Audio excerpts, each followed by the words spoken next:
Well, all right. Well, good morning, everybody. How are we doing?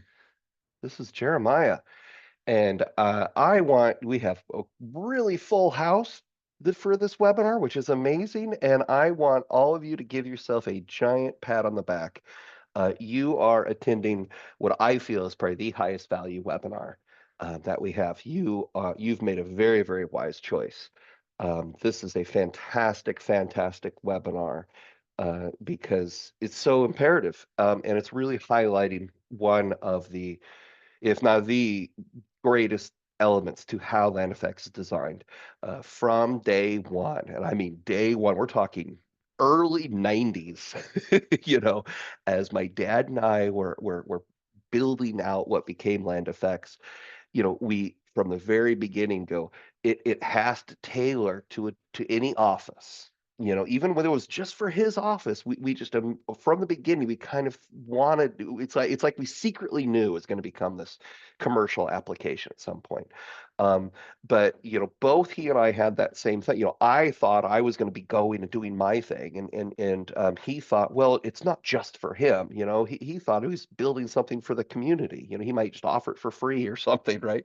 And so, but we both were the same mindset that it needs to be fully tweaked to each office. And a key part of that, of course, is layers. I mean, that's a really big part of it. But we had to specifically design how are our blocks going to change their layers to match any office. And it was a big struggle to get that figured out. And it's continued to this day. Happens on a daily basis. We get people who are like, I'm trying to tailor this, I'm trying to fix that or change this. Um, and we're always going, oh, we've got to address that. We've got to address that. We really pride ourselves on having land effects able to be customized to fit your office standards because it has to.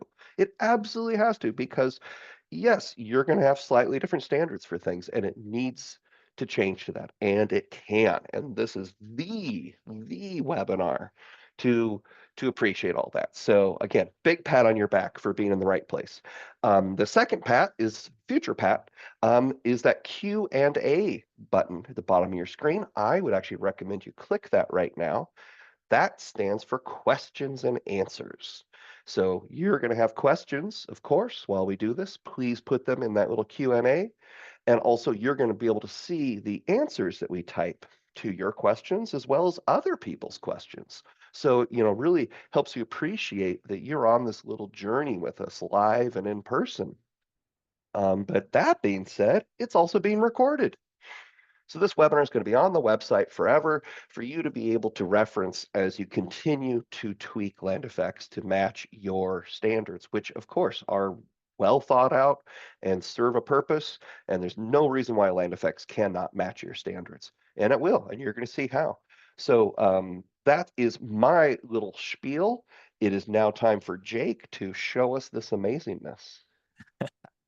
Thanks, Jared. Welcome everybody. It is indeed a full house, so no pressure on all the things you just said. Um, I am Jake Lott. I am the irrigation specialist, do a lot of usage stuff. But you know what? Above everything, I am a lover of standards. So, everything that I'm going to talk about today, does come from the heart. I think we pride ourselves quite a bit, just in general here at Land Effects on thinking about what a proper standard could be and should be, and obviously being able to be flexible enough to try and match those standards. So while it might look like a simple outline, it's going to be full of stuff, and we're going to have to cook through all kinds of things. The questions that you guys bring to the table, any clarifications that you're wondering about, really want to hash those out as much as possible. Might not even get through everything. So if you guys even feel like this is a beneficial webinar on that we didn't capture everything, let us know so that we can, put together another one if it does not crash and burn. Um, our good friend Uncle Ben, definitely, I remember seeing this once. With customization comes great responsibility. I think you guys have all heard that. Very, very true. So everything that we're going to be talking about, um, It is, I don't want to say it's conditional, but it is very much dependent on how much thought that goes into what you are trying to standardize. So um, just remember that quote from him as we go through stuff. I think just setting the stage, I think it's really important to understand what a standard actually is. And this one comes from our friends at Autodesk and really kind of sets the stage for what we should be focusing on at a bare minimum. So defining a set of common properties, layers, textiles, what Jer was talking about with the colors and stuff like that, right? To be able to apply those and enforce some kind of consistency in our plans, making that easier for others to interpret those drawings. I know we all pride ourselves on being able to produce a plan that our contractor says is the easiest plan that they've ever read. But we do need to think about it from a longevity standpoint and being able to be flexible at the same time. They do mention that you can create standards for the following objects. Now, there's one that's kind of missing out of this whole sentiment, and that would be blocks and templates, right? Like what makes the plan is the look of the thing. And as we're going to go through, we're going to definitely see some crossover, and I'll mention that quite a few times, I'm sure, that they play together. So the layers that we're picking, the textiles that we're choosing, those line types, all of that kind of is comprised that make up what those are. So what makes that good standard? Understanding what our goals are, just really talking about, what are we trying to achieve? Legibility. Is it easy to read? And these are going to be things that we think about as we're assessing our standards here. How efficient are we with that? Are we able to get through things quickly because of the way that we've set stuff up? If we get through it, is it accurate? And is it an easy process to revise? Shorter learning curve, obviously, as we're bringing on new hires and the team's growing and stuff like that. How easy is it for them to just start designing in your standards instead of, you know, making sure everybody's doing the same thing and everybody's starting to do their own thing? Is it able to be set to that low common denominator? Is it easy to pick up for them? The adaptability, and this one's a huge one because if something needs to be done a certain way, can you still do it? I know a lot of times somebody asks to do something and the answer is kind of like, nope, sorry, can't do it. It's like it's not in my standard. I would have to spend way too long to accomplish that. So is there something that we can do to make it more adaptable? I'm assuming those of you on the call, as far as your actual company is concerned, have some kind of mission statement. And if we were going to kind of apply a mission statement to a standards, what are we trying to achieve? What is that going to accomplish? And with that mission statement for that standards, making sure that it doesn't compromise the goals that you have in mind.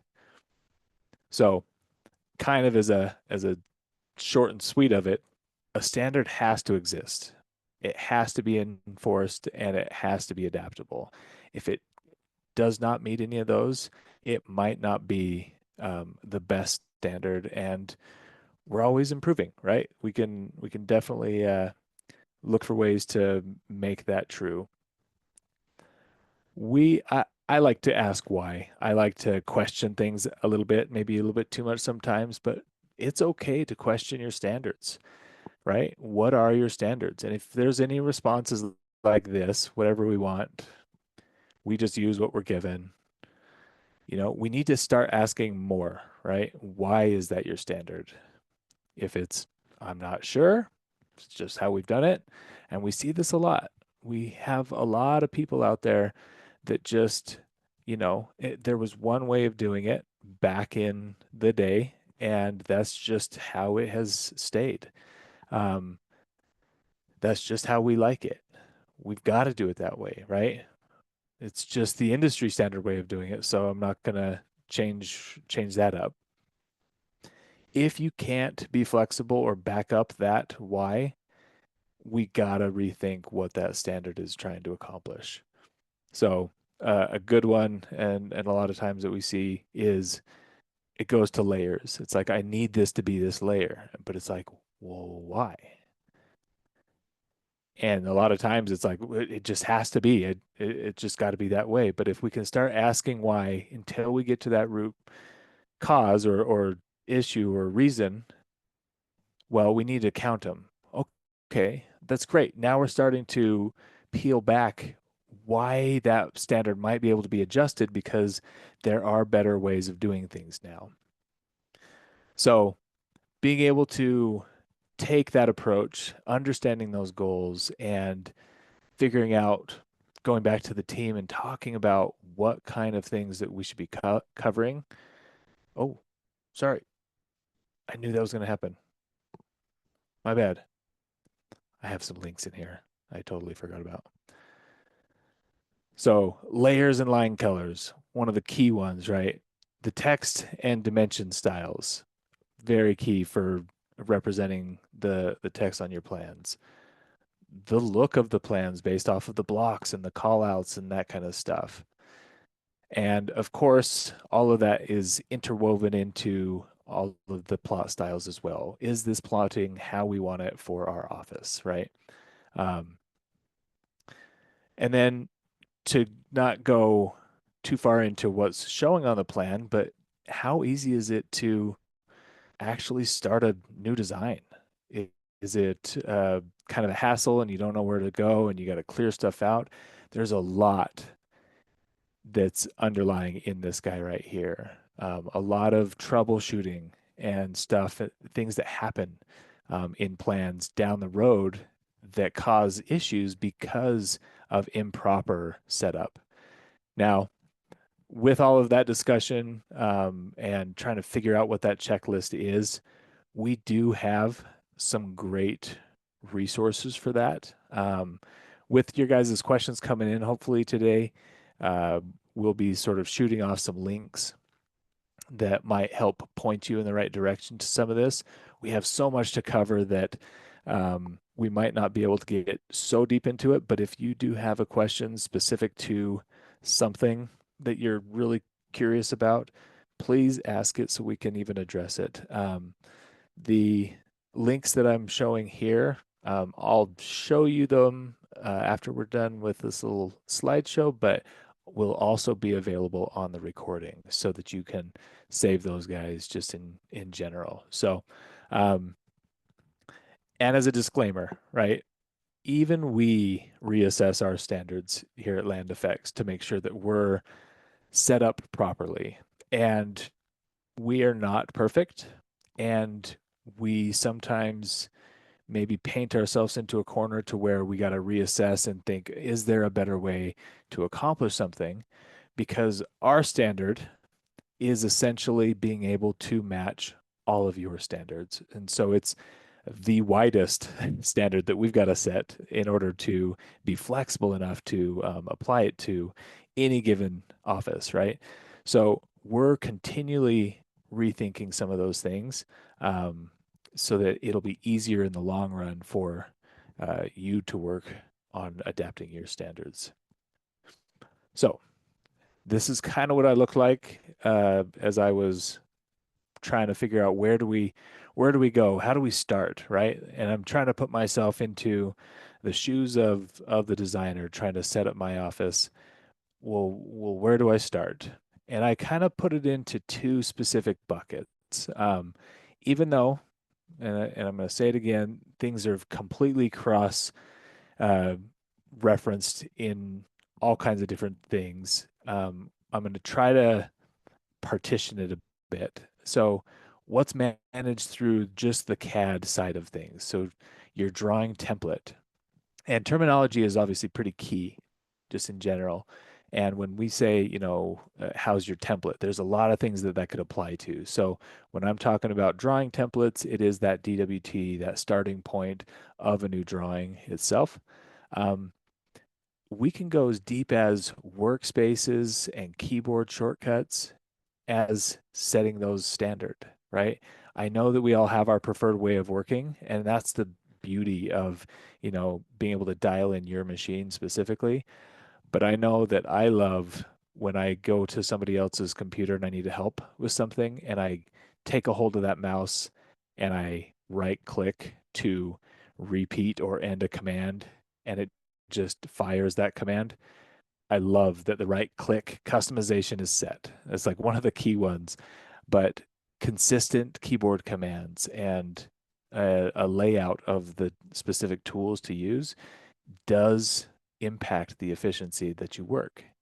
So being able to discuss and share that with your team is crucial so that if you all agree on certain ones, it really helps as you go and help each other out and you have to jump on their computer. It's just kind of a natural feel to grabbing onto their computer. And then, of course, plot styles.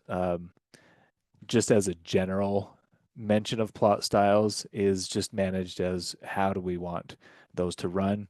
How do we keep those standards and reference those standards when we need to make changes? Do we have some way of documenting what our standards are when it comes to that? The second bucket is land effects managed. And when we talk about templates here, we're talking about more data specific ones, the project templates, setting stuff up right from the beginning that will save you time when we start needing to assign symbols and hatches and those kind of things, right? Where we need to keep asking ourselves, like, what is our main goal?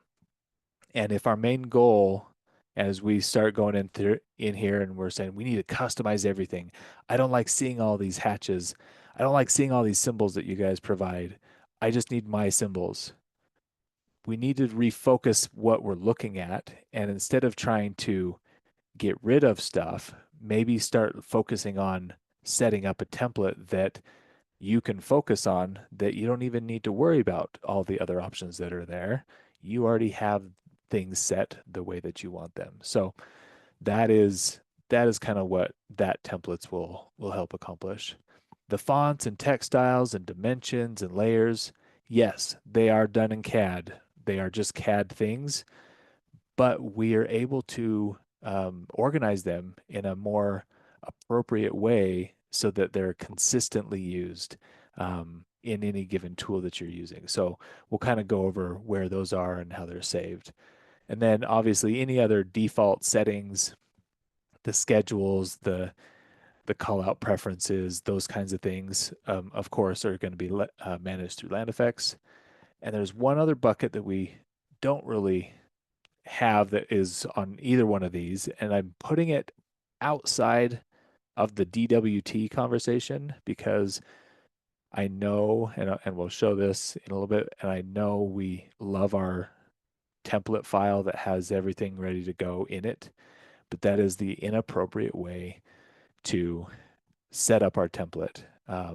Just simply from the fact of too many things defined in the drawing from the beginning causing issues, whether it's scale issues, layer color issues, plot issues, you name it. It's more than likely coming from this template setup of this. So, how do we manage these and work with these a little bit better? So, like I said again, all these sections are interconnected in some way. They all impact one another, but trying to keep it in these little buckets, I feel like is an adequate way to kind of think about where we're focusing, what we're trying to accomplish. So, at the end of the day, we're in CAD. Okay, blocks are blocks, text is text, hatches are hatches. You can change what you need. We're not doing anything special. I mean, we're doing quite a few things special, but um, if you need to adjust something, we still have block definitions, layer definitions, text definitions. Those things are happening in the file, and we can adjust so that the system can pick it up in certain ways. Whether or not it is fully automated or manual adjusted based on the level of what you need to do, is going to just be what it is. There is power in automation, but also with automation comes rules, and we need to make sure that we're um, appreciating those rules and finding those net benefits, those net savings, those positive savings of time doing that versus, hey, I need it to be this certain way and I have to do it this way. Okay, then it's going to be manual. You can still accomplish it, but that's how you were able to do it before. So just understanding all of those things is going to be just important. So before we jump in, again, one reminder, please start asking those questions.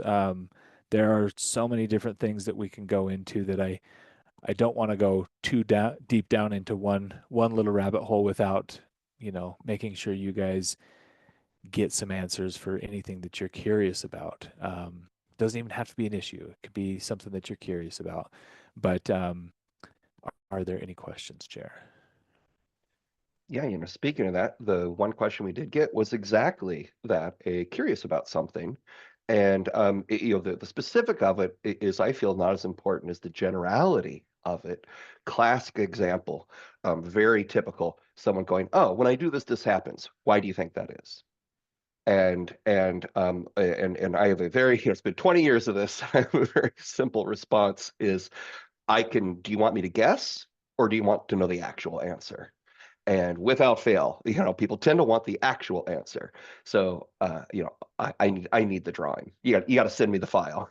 Then I can tell you the actual problem. Otherwise, I can just guess, and I can tell you what it might be.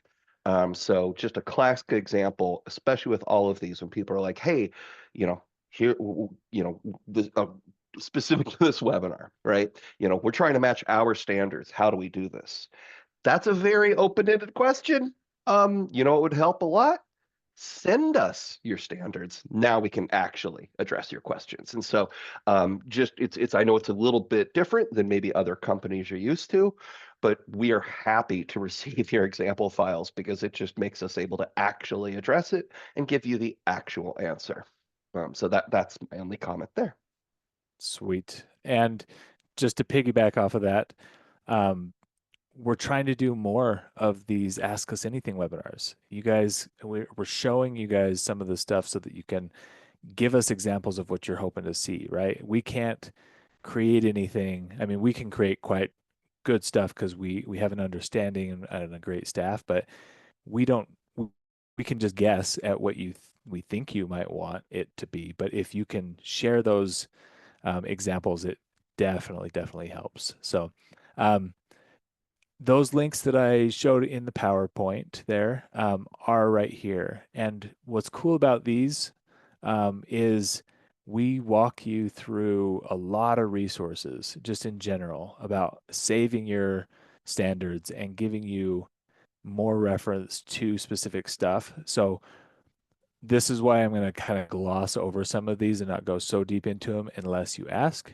is because there are so many different places, but we have awesome resources and little blips about configuring things and setting things and saving things and customizing things across the board. So these are awesome resources to just sort of focus you on some of our key points. Um, Being able to create this, and this is going to be um, a I don't even want to say it's a touchy subject. This is a requirement. As you guys are setting up your standards, if you do not have a CAD standards folder, you should absolutely have one. And I came up with a little thing over the last little bit of time preparing this on how you might start to manage those. But it's simple put, you got to have a folder, not inside of your land effects folder, but somewhere safe in your office standards backup location that you can actually put anything that if you needed to clear the computer or install fresh and have to reinstall things and wipe things, that you could just drop this back in and have all of your standards set. That goes for AutoCAD profiles to the CTB files to the reference files for how you set your CTB files up to um, all of the other CAD binder, content binder stuff that you might have that you need to reference for your defaults, any fonts, that kind of stuff. So that's a great little resource here. And then we say run amok on customizing those keys, right? We give you all of the resources for all of our tools so that you can figure out how to set those up so that it's a nice, um, easy key command to fire the tools that you're using to design with. So there's just a few resources there that we'll provide the links for as well. So going to jump into CAD now. Um, and I I do want to disclaimer a little bit. I deleted all my stuff because I wanted to kind of come into this fresh for you guys as if I'm a new office trying to figure out what my standards are and working with land effects. So I might have my own default template set up like this kind of a thing, and I'm just going to touch bases on the fact that if we are using a blank file to hold all of our lines for our line types and our layers that we're going to use, and a set of blocks that we want to use for different things, and a bunch of hatches that are based off of certain scales, and the text that we're going to use, and the font styles that we're going to use, and that kind of stuff. This is what we want to try to avoid. What we want is something that is completely blank minus the necessary things that is a part of the template. So if we have our title block set with all of our items set using the sheet set manager, um, so that it fills things out appropriately and that kind of stuff, that's great. That's appropriate because that is ready to use. But I don't have a dang thing in my model space and I don't have any of my layers here because we have tools to help harness all of those. So my hope is that we can kind of touch on some of these tools just really quickly, show you the power of what that gives, and then let you apply it to your settings there. So if this is where you're starting, and you have a file that has all of the layers that you ever want, and you want to bring in every time, we support that. We want you to have the layers already geared up, ready to go for what it is that you have. But we just ask that you don't keep it in your template. Way too many times, either there's incorrect settings or colors or something that get left in a drawing to where as you start to design and you're placing things, since these layers are defined in here, it's just taken on the properties. Even though your source blocks might be fine, they might not look fine in the drawing because of how you have stuff here. So we can pull all of that out and eliminate that by using a couple tools. Now, we have a few little back and forths that I'm going to do. So I'm going to try to stay in line here. But um, as a reference point, just in general, where we want to focus our main standards setup is what we call the preference set. So if we're not familiar with the preference set, this is where Land Effects harnesses all of its managing and pulling from for your standards, from those textiles, from the layers, from the colors, from all of the settings of the schedules and that kind of stuff is all based off of this section. So we're going to pop in and out of this a little bit. And so just as a heads up, that's where it is. I want to focus on this part right now. I know a question came in about layers and some of them might not be in this list, and how do we manage that? There's two distinct things that we got to understand. This list of layers here is the layers that Land Effects uses as it places items into the plan automatically. Um, the trees land on a tree layer, the shrubs land on a shrub layer, any irrigation equipment lands on a particular layer. Okay. Any blocks specifically typically aren't in this list. And so if you're not seeing the layer that is within a block, that is where this block layers button it comes in. And the little asterisk that we have next to these is any color that we harness. Okay. Now, I am going to open up a file here to reference what we're actually looking at. Okay. In your land effects folder, in the admin folder, there is a couple files here. And one or two specific ones. We have our PDF here, and this PDF is going to show us a really nice final rendition of what our colors are going to do and how they're going to look.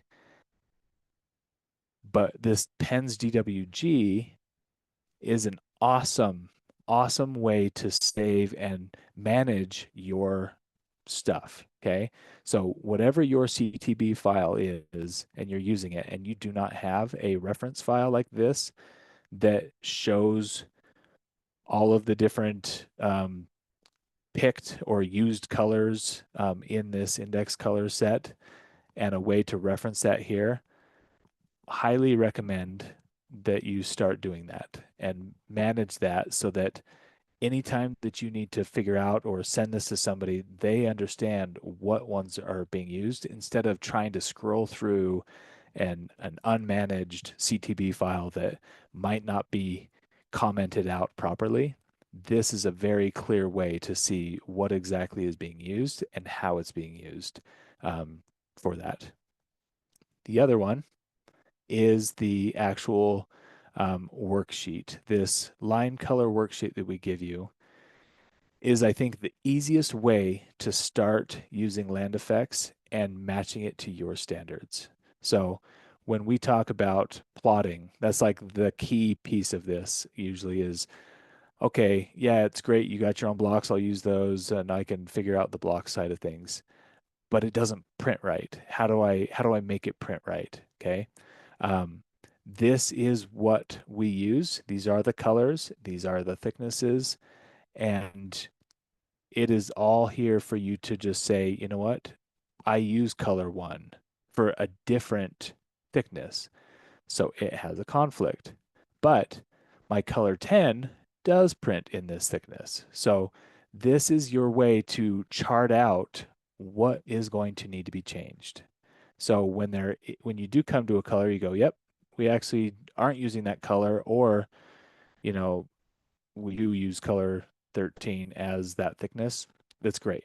We don't have to do anything to it. So this is all we're doing is we're just trying to chart out what exactly is the difference between what land effects produces from a content side and the layers that we're using and the colors that we're assigning, um, and how does that compare against your plot style.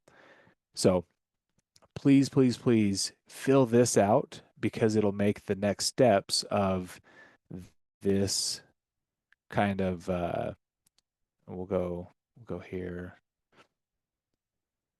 and this next step it'll make it a lot easier. Now we do run into the next little elephant in the room, which is, well, I might not plot in CTB, I might use STB, and that's okay.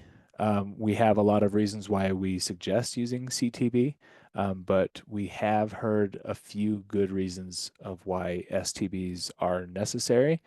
And if that is your standard, that's great. I'm not in a STB file, so I'm not going to be able to show the option there, but I will point out where it does show up. So if we have if we're going to be using our block or our CTB file for all of the land effects blocks, we can open up our block layer colors and we can just enter in this. So this said one to 1, 2 to 2, 3 to 3, 4 to 4.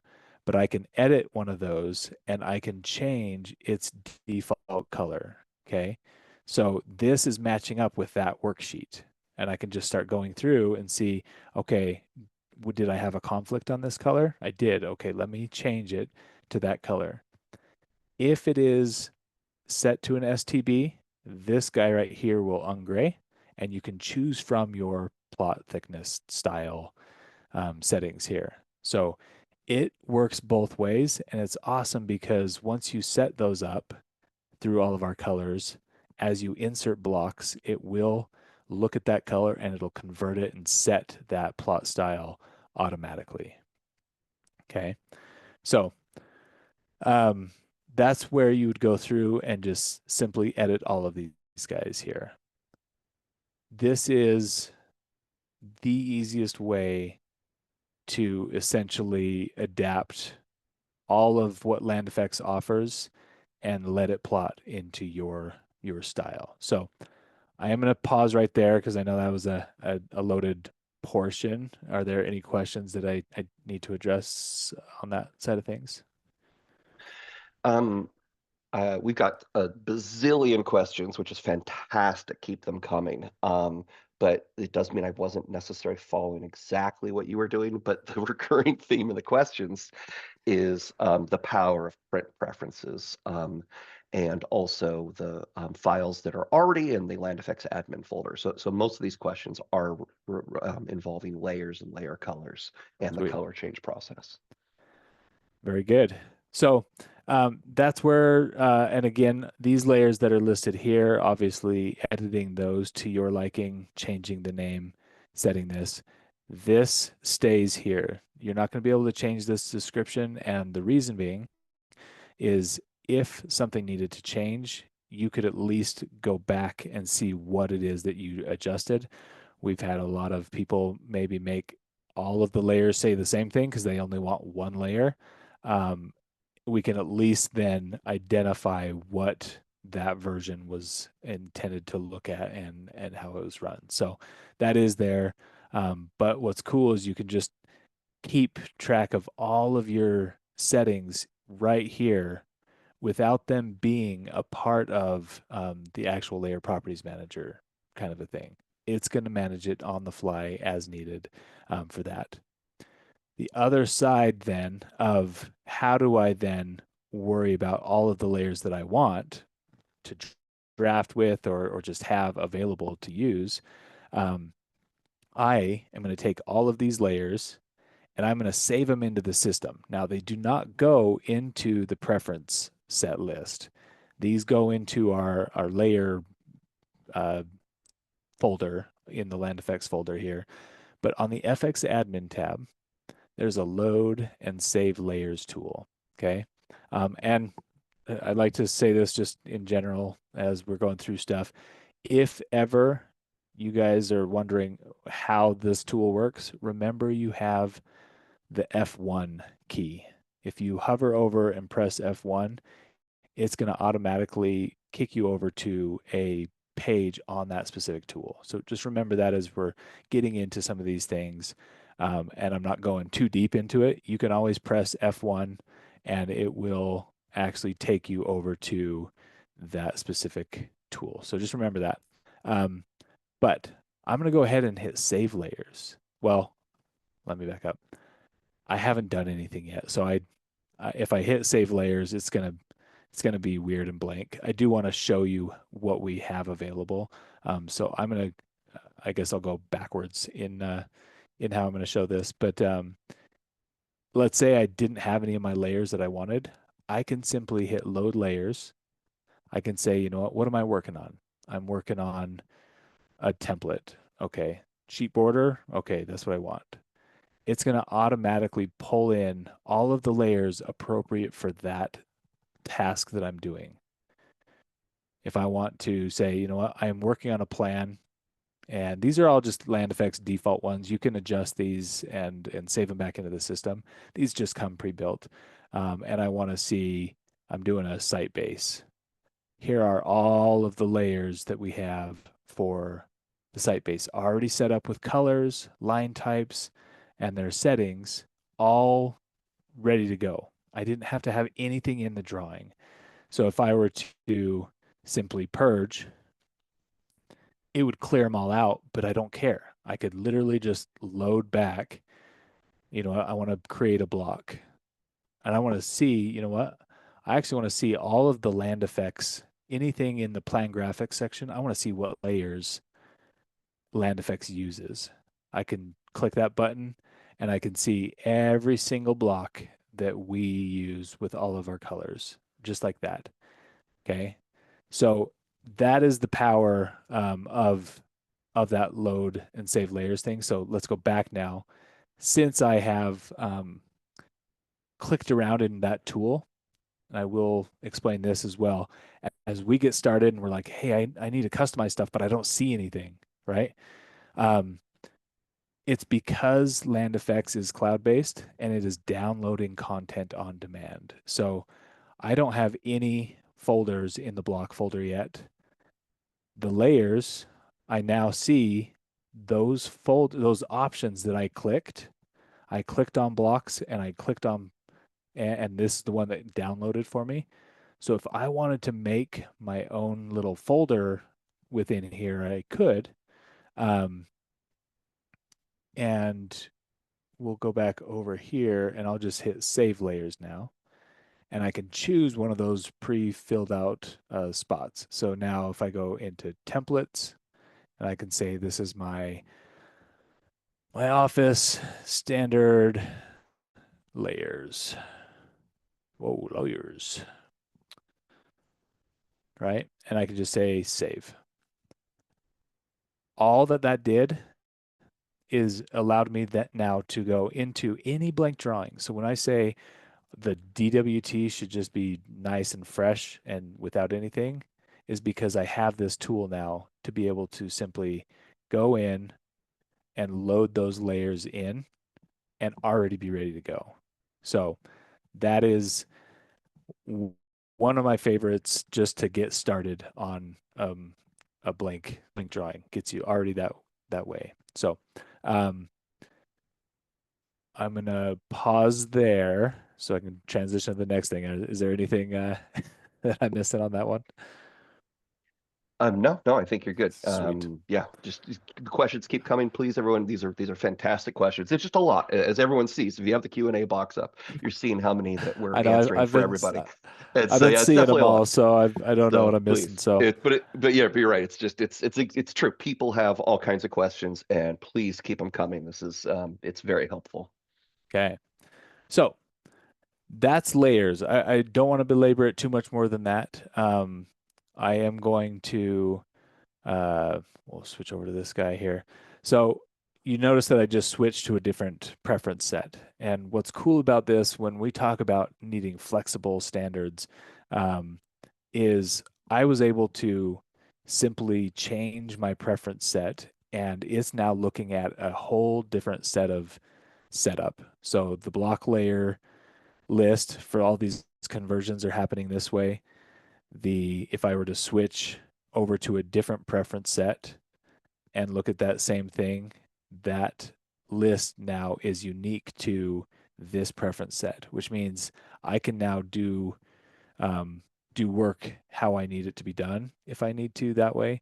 If I'm working for a specific, municipality or something like that that requires a very unique setup that is contrary to my office standards, I can put that in.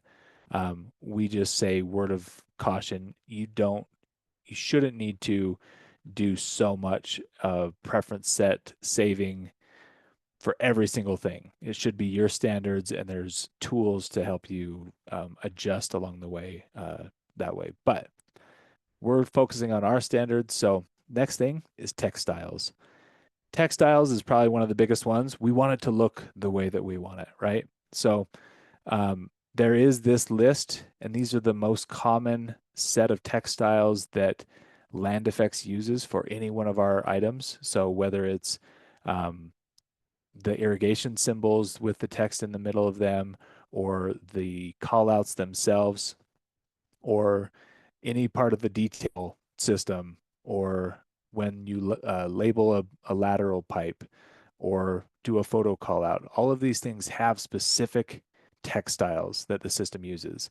And I know we have our own textile used for stuff. This is one of those you do need to make sure that it adheres to some of Land Effects' layer naming convention and so that it can use because this is what it's going to automatically assign to those. So all you need to do on any one of these is edit, and I'm going to go to my Office defaults here so I don't mess up my other one. Um, you're going to edit this guy and choose from the font that is your standard. Okay. Doing this is, again, not keeping it in these drawing template files. It's storing it in this preference set so that when I call that label tool, it's going to automatically know what to do with it. And we look at all of this from a paper space size. So when you look at any one of these fonts, we're looking at it from a paper space perspective. So everything that we're talking about here, and we're going to get into the dim style stuff like that, all of these things, and I'm going to preview this guy so we can see what he looks like. I've already saved him into the system. Um, Something that, again, the power of this print preferences thing is something that I do want to make sure we touch on. But um, the system was able to take that dim style that I saved and plot it out so that I can see how it's being used to make sure that it's good. And if anything needs to be adjusted about this, I can go into my dim styles and I can modify him and I can customize it however I want to.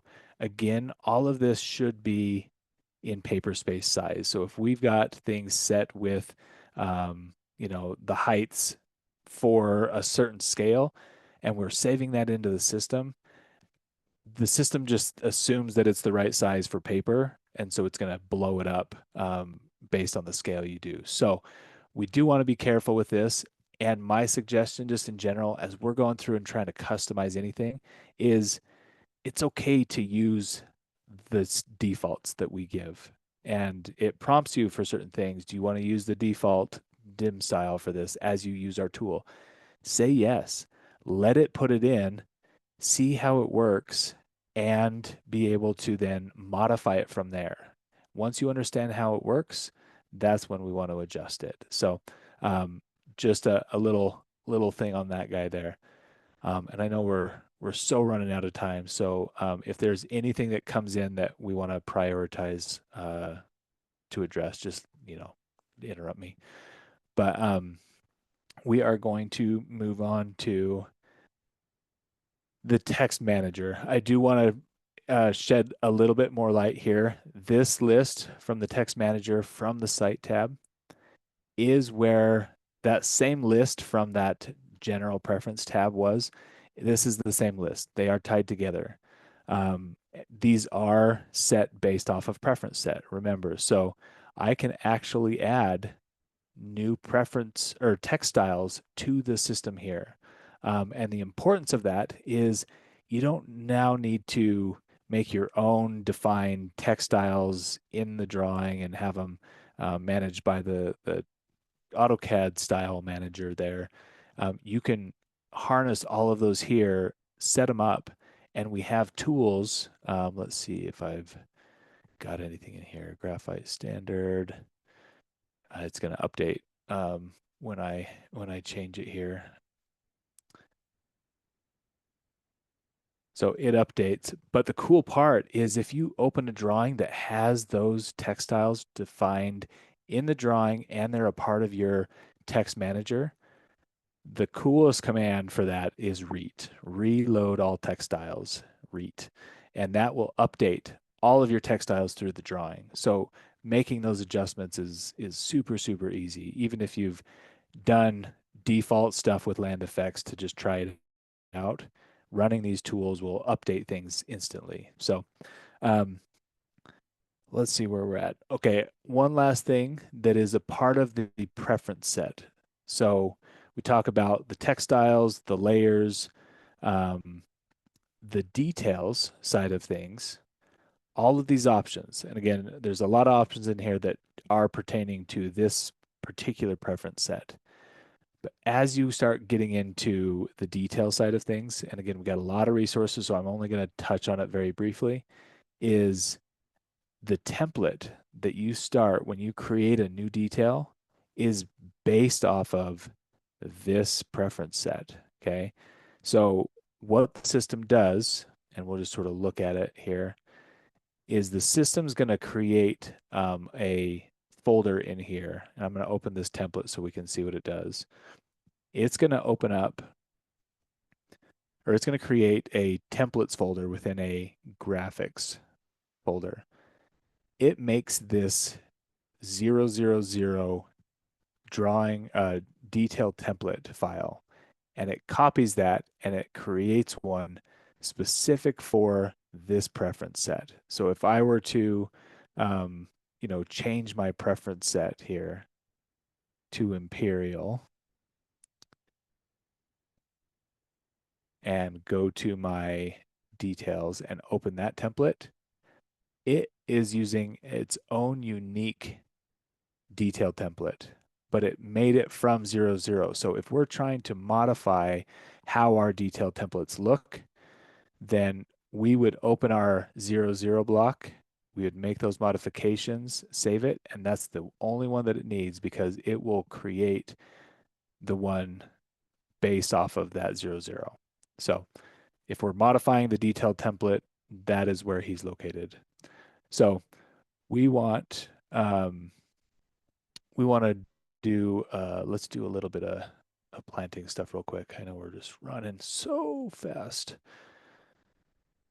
So we're going to go ahead and we're going to open up our plant manager here. I'm going to just assign something that I already have plants to. Customizing all this stuff again is very easy from a code perspective and the name and editing something so that you can get all of its unique attributes here. But specifically, we're going to go into here. You'll see in the command line, it's downloading all of these new slide files. Okay, so all of these guys are ready to go. If I want to pick this guy and say okay, it's going to think for a second and load it in. So now if I place him, it is placing just like Land Effects does. But if we did what I told you to do at the very beginning, and I gotta delete this. Let me look at its properties really quick. We can see that it went to the LP tree layer. Okay, so let's do some quick customization here. I'm gonna come over here. We're gonna say my office defaults, and we're gonna find LP tree. Okay. If I wanted that to not be on LP tree and I wanted it to be my office code with this, with something else, right? So something that is my specific tree layer, I can change it just like that. The color doesn't matter because obviously the block itself has a bunch of layers in there, but that's where this came into play, right? We knew some of the contradicting colors from a plot thickness, so we didn't want to change him out. So we're gonna just sort of ignore him altogether for right now.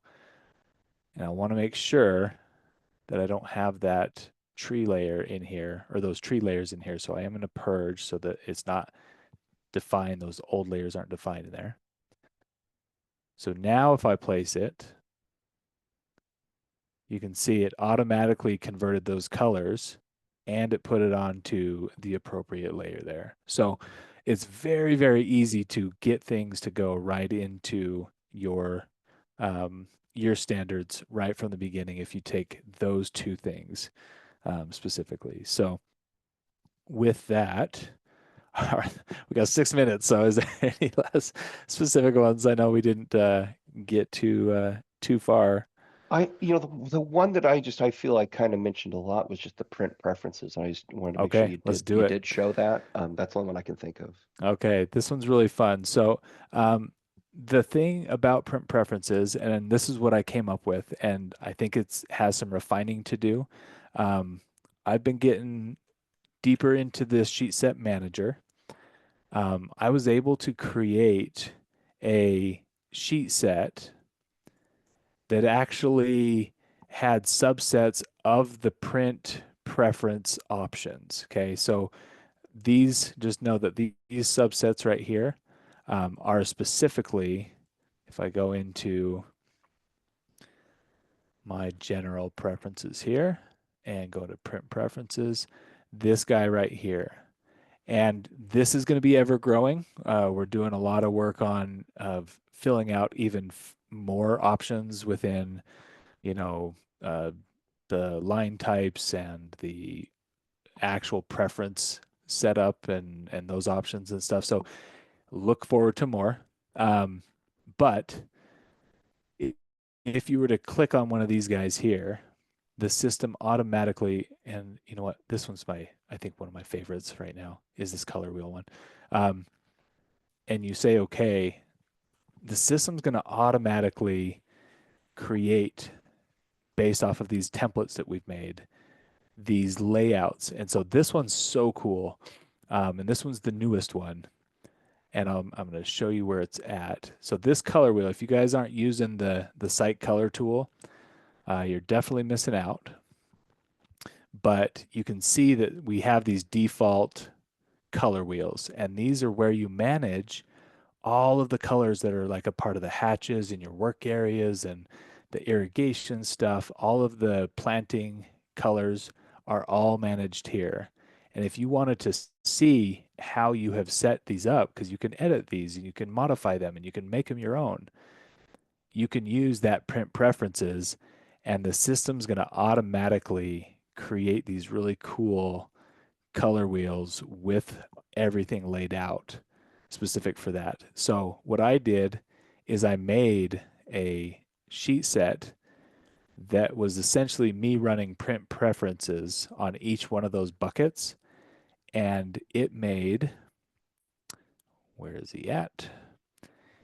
It made this nice, and I was able to just print it in one PDF of all of my standards, all of my stuff that I had in my land effects folder in any one of these given things, um, all in a click of a button. And so to be able to manage that easily and efficiently, I think this has a lot of power to be able to do that kind of a thing. So if I need to update something, I can print it again, save it into that, and load that sheet set up into that area and update this and keep that in my office standards ready to go kind of a thing. So that's print preferences sort of in a nutshell, but any last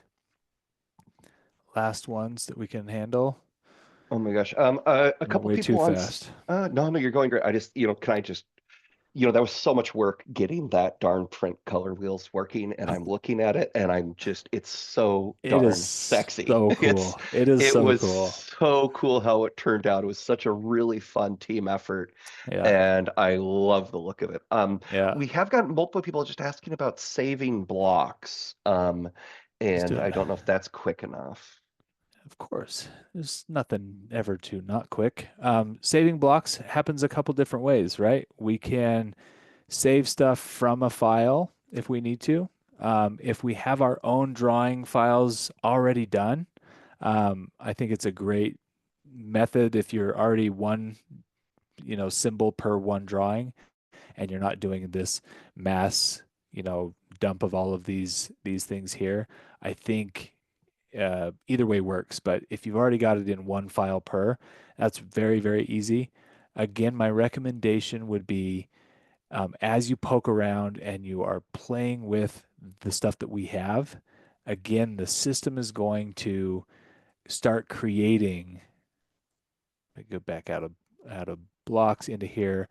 It's going to start creating as I click on things, and it has to download our options and stuff like that, it's going to start creating this folder structure. And I think it's very important to understand anything that happens here within these is cloud based again, and it will start downloading. So if you start changing these, it's going to just think that it doesn't exist and it's going to download them again. So make your own folder right here.